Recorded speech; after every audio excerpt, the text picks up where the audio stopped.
எல்லாருக்கும் வணக்கம். நம்ம முந்தின வீடியோவில் தமிழின் தொன்மையை பற்றி பார்த்துட்டு இருந்தோம்.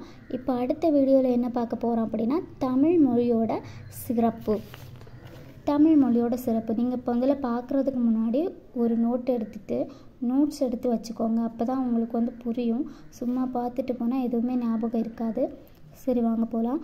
வீருடை செம்மொழி தமிழ்மொழி உலகம் வேரூன்றிய நாள் முதல் உயர்மொழி அப்படின்னு சொன்னது யாருன்னா பாவலரேறு பெருஞ்சித்திரனார்.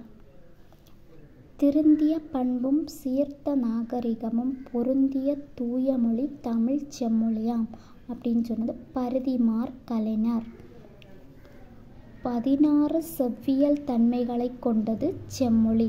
செம்மொழிக்கு 16 செவ்வியல் தன்மைகள். ஒரு மொழி செம்மொழியாக இருக்கணும் அப்படின்னா அதுக்கு 16 செவ்வியல் தன்மைகள் இருக்கணும். நம்மளோட தமிழ் மொழிக்கு 16 செவ்வியல் தன்மைகள் இருக்குது. அது என்னென்னா தொன்மை, முன்மை, நுண்மை, திண்மை, எண்மை, உண்மை ஆகியவை தான். இதெல்லாம் இருக்குது அப்படின்னு சொன்னது யாருன்னா பாவாணர். 16 செவ்வியல் தன்மைகளை கொண்டது செம்மொழி அப்படின்னு சொன்னது பாவாணர்.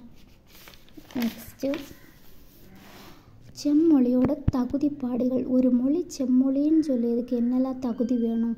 தொன்மை, பிறமொழி தாக்கமின்மை, தாய்மை, தனித்தன்மை இவையெல்லாம் வேணும். தொன்மை அப்படிங்கிற டாப்பிக்கை முதல்ல பார்க்கலாம்.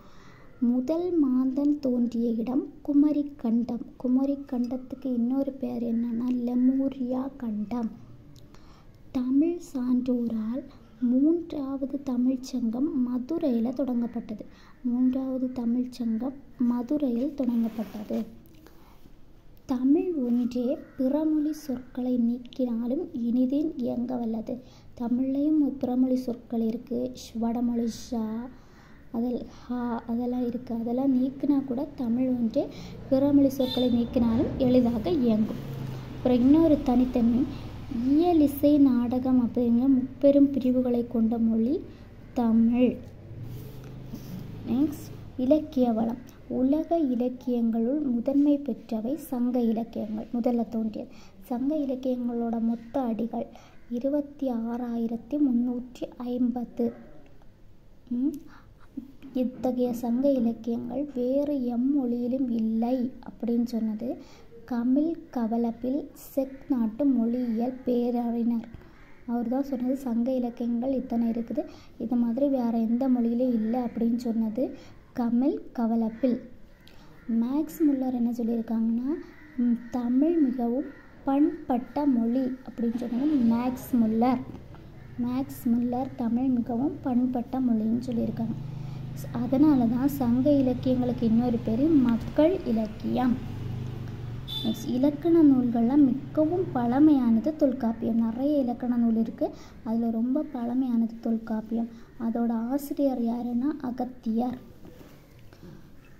நெக்ஸ்ட்டு, உயர் சிந்தனை. இதில் 2 வேர்டு கொடுத்துருக்காங்க. அது எந்த நூலில் இருக்குன்னு கேட்பாங்க. யாதும் ஊரே யாவரும் கேளீர் புறநானூரில் இருக்குது. பிறப்புக்கும் எல்லா உயிர்க்கும் திருக்குறளில் இருக்குது. நெக்ஸ்ட்டு, குடிமக்கள் காப்பியம் எதுன்னா சிலப்பதிகாரம். குடிமக்கள் காப்பியம் சிலப்பதிகாரம்.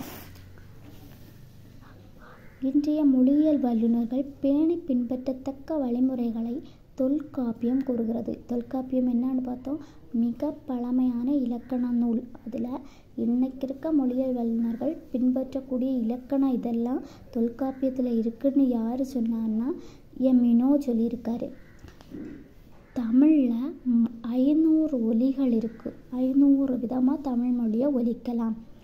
நார்மலாக மற்ற மொழிகளெல்லாம் 33 ஒலிகள் இருந்தாலே போதும். ஆனால் தமிழில் 500 ஒலிகள் இருக்குது. நடுவண் அரசு தமிழுக்கு எப்போ செம்மொழி அங்கீகாரம் கொடுத்தனா, இது ரொம்ப இம்பார்ட்டன்ட். 2004 வருஷம் 2004 சுனாமி ஞாபகம் வச்சுக்கோங்க. 2004 வருஷம் அக்டோபரில் தமிழில் செம்மொழியாக ஏற்படுத்தி